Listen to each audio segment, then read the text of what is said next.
Power star Pawan Kalyan గురించి చెప్పాలంటే కేవలం స్టార్ ఇమేజ్ గురించే కాదు, విలువల గురించి కూడా అని అంటుంటారు ఆయన అభిమానులు. ఈ మధ్యకాలంలో స్టార్ హీరోలు యాడ్స్ ద్వారా కోట్లాది రూపాయలు సంపాదిస్తుంటే పవన్ మాత్రం డబ్బు గురించి ఎప్పుడూ ఆరాటపడరు.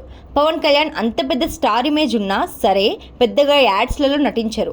అది ఆయన వ్యక్తిత్వం అని చెప్పుకోవాలి. 2022లో సుమారు 150 కోట్ల విలువైన కమర్షియల్ యాడ్ ఆఫర్లను ఆయన తిరస్కరించాడు. పవన్ కు ఉన్న ఫ్యాన్ బేస్ ను దృష్టిలో పెట్టుకొని పెద్ద మొత్తంలో అమౌంట్ ఇచ్చేందుకు చాలా కంపెనీలు రెడీగా ఉన్నాయి. సాఫ్ట్ డ్రింక్స్, గ్యాడ్జెట్లు, ఫైనాన్షియల్ కంపెనీలు, రియల్ ఎస్టేట్ బ్రాండ్లు ఇలా చాలా కంపెనీలు ఆయన వద్దకు వచ్చాయి. కానీ ఆయన మాత్రం వద్దని చెప్పేశారంట. నేను నమ్మని దాన్ని ప్రజలకు చెప్పలేను అని తేల్చేశారంట. పవన్ కళ్యాణ్ కోట్లాది మంది అభిమానులు నమ్ముతుంటారు. ఆయన ఒక యాడ్ చేస్తే వారంతా దాన్ని కొనేస్తారు, నమ్ముతారు. కాబట్టి తన అభిమానులను మోసం చేయడం ఇష్టం లేక వారి బాగు కోసం ఆయన ఇలాంటివి అస్సలు చేయను అని చెప్పేశారంట. కమర్షియల్ యాడ్స్ చేయడం తన విలువలకు విరుద్ధమని భావించారట.